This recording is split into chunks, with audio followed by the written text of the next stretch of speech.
Kelanchal times, हर खबर पर हमारी नजर। भाजपा ने इंडिया गठबंधन पर निशाना साधते हुए उलगुलान न्याय महारैली को परिवार तंत्र को मजबूत करने का जरिया बताया। भाजपा के प्रदेश प्रवक्ता प्रतुल शाहदेव ने कहा कि पूरे रैली के दौरान कल्पना सोरेन को केंद्र में रखकर अगला नेता के रूप में प्रोजेक्ट करने की कोशिश की गई। कल्पना सोरेन बिल्कुल सेंटर में बैठी रही, जबकि मुख्यमंत्री चंपई सोरेन को मंच पर उनके पद के हिसाब से उचित स्थान नहीं मिला। जब मुख्यमंत्री को बोलने का मौका दिया गया तो उनके समर्थन में नारे भी नहीं लगे और तो और उस समय तक सभा स्थल से भीड़ जा चुकी थी। मुख्यमंत्री चंपई सोरेन के भाषण शुरू होने के वक्त मंच से कई बड़े नेता उतरकर चले गए। ये एक आदिवासी मुख्यमंत्री का अपमान के समान है।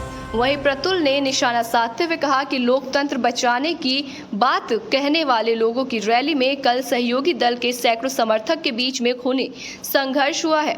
कई लोगों के सर फट गए, जबकि हताशा झामुमो और कांग्रेस बीजेपी पर हंगामे का आरोप लगा रही है। जबकि वीडियो फुटेज से स्पष्ट है कि कांग्रेस और राजद के नेता कार्यकर्ता एक दूसरे को पीट रहे थे।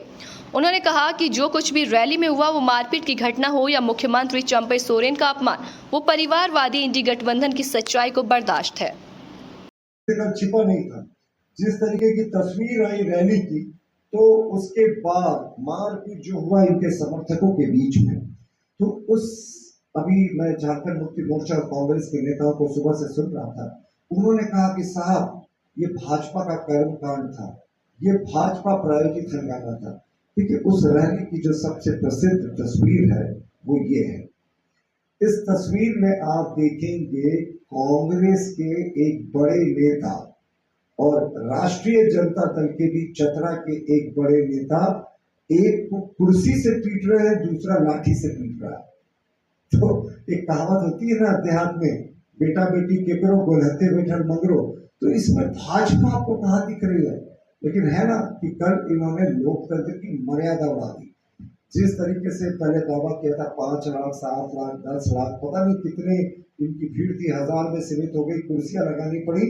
लेकिन जो भीड़ भी थी उसमें से तो 500 लोगों ने 1 घंटे तक मारपीट की। ना तो पुलिस ने कंट्रोल करने की कोशिश की, जब कंट्रोल करने की कोशिश की तो लोग लहूलुहान हो गए। दर्जनों लोग पारस अस्पताल में भर्ती थे। कई लोगों को पुलिस ने हिरासत में लिया। बड़े आश्चर्यजनक तरीके से उनको छोड़ दिया गया। दोनों पक्षों ने FIR कराया और एक दूसरे पर आरोप लगाया। तो इसमें भाजपा का ऐसा, कांग्रेस कह रही है कि राजद के नेता थे, राजद कह रही है कांग्रेस के नेता थे। तो अब ये तो जांच का विषय है, लेकिन जो तस्वीरें है ना, वो आपको स्पष्ट रूप से दिखाएंगी कि आखिर उस रैली में कौन से लोग थे। और देखिए, कहते हैं ना कि संविधान बचाने की ये बात कर रहे थे, तो संविधान के साथ सबसे बड़ा प्रहार किसने आज तक किया है ये आप सबों को पता है। 1975 में इमरजेंसी लगाकर फंडामेंटल राइट्स को सस्पेंड करके देश के, जो छिपा नहीं था। जिस तरीके की तस्वीर आई रैली की, तो उसके बाद मारपीट जो हुआ इनके समर्थकों के बीच में, तो अभी मैं झारखंड मुक्ति मोर्चा और कांग्रेस के नेताओं को सुबह से सुन रहा था। उन्होंने कहा कि साहब, ये भाजपा का कर्मकांड था, ये भाजपा प्रायोजित हंगामा था। देखिए, उस रैली की जो सबसे प्रसिद्ध तस्वीर है वो ये है। इस तस्वीर में आप देखेंगे कांग्रेस के एक बड़े नेता और राष्ट्रीय जनता दल के भी चतरा के एक बड़े नेता, एक को कुर्सी से पीट रहे हैं, दूसरा लाठी से पीट रहा है।